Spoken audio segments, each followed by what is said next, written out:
पुण्यामधल्या ruby hall क्लिनिकमध्ये झालेल्या अनधिकृत किडनी प्रत्यारोपण प्रकरणी आता आरोपींवरती गुन्हा दाखल होतोय।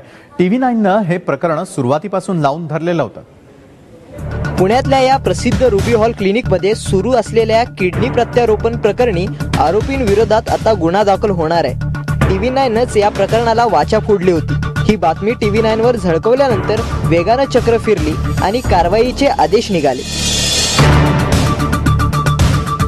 या क्लिनिकमध्ये काही डॉक्टर आणि एजंटच्या माध्यमातून किडनी रॅकेट चालवलं जातं। विशेष म्हणजे अगदी किरकोळ रक्कम घेऊन भिकाऱ्यांची किडनी घेतली जायची आणि ती धनदांडग्यांना प्रत्यारोपित केली जायची। तिथल्या काही कामगारांना तिथं चालणारे रॅकेट्स आणि अनधिकृत कामं हे लक्षात आले, म्हणून त्या कामगारांनी त्यांचे जे कामगार संघटना आहे, हॉस्पिटल कामगार संघटना, रघुनाथ पिचुक वगैरे अजून इतर, यांना जाऊन सांगितले की असं तिथं घोटाळा चालू आहे।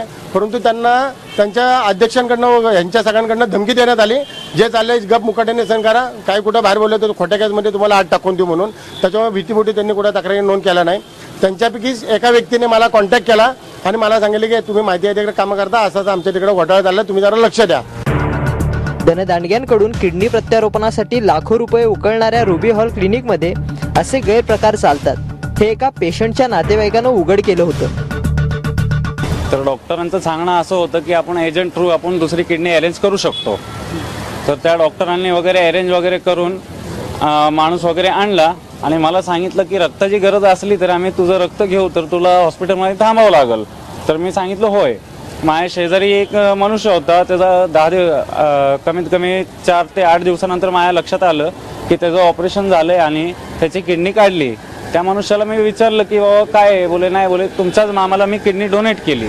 किडनी प्रत्यारोपणासाठी असलेले कठोर कायदे धाब्यावर बसून रुबी हॉलमध्ये हे प्रकार सुरू होते।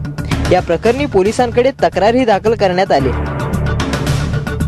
रुबी हॉस्पिटलमध्ये एक किडनी प्लांटेशन झालं होतं 2002 मध्ये आणि त्या प्लांटेशनमध्ये जो डोनर आहे तो डुप्लिकेट डोनर वापरला असं त्यांची तक्रार आहे। त्या अनुषंगाने आम्ही डायरेक्टर हेल्थ सर्व्हिसेस यांना याबाबतची माहिती मागितलेली आहे। ऑथरायझेशन आणि अप्रोप्रिएट जे अथॉरिटी आहे त्यांच्याकडे त्याबाबतची चौकशी केल्यानंतरच त्याच्यात काय करायचं, कायदेशीर कारवाई याबाबत निर्णय घेतला जाईल। हे प्रकरण धसास लावण्यासाठी TV9ने केलेल्या प्रयत्नांना आता यश आले। लवकरच या प्रकरणी संबंधितावर गुन्हा दाखल होईल, पण केवळ गुन्हा दाखल करून चालणार नाही, त्यांना कठोर शिक्षा होणं गरजेचं आहे। प्रणव पोळेकर, TV9 पुणे। पुण्यामधल्या एका प्रसिद्ध हॉस्पिटलमध्ये किडनी रॅकेट सुरू असल्याचं समजल्यानंतर पुणेकरांनी संताप व्यक्त केलेला आहे। पाहूयात पुणेकरांच्या काही प्रतिक्रिया। गोरगरिबांना कोणी वाली नाही, त्यांच्या अवयवांची किंमत कवडी मोल आहे असा मेसेज याच्यामधून जाईल।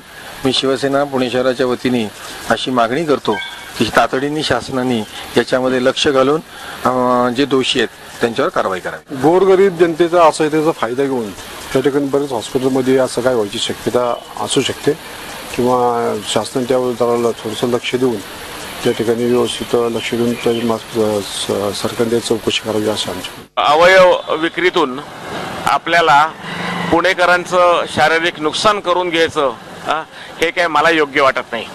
ह्याच्यावरती त्वरित कायदेशीर कारवाई व्हावी। रुबी हॉलच्या हॉस्पिटलमध्ये किडनी विकल्या जाते, त्यामुळे गरिबांनी तिथं जावं का नाही तर त्या हॉस्पिटलवर कारवाई व्हावी। ते लोक हे असं का करतात? हॉस्पिटलच्या नावाने पैसे कमवायचे ते कमवतात आणि गरिबाला तिथं कारवाई, गरिबाचं जे आहे ते जीवदान नाही का, त्याला जीवदान द्यायला पाहिजे, त्याचा जीव घेऊन दुसऱ्या पैशावाल्याला देतात।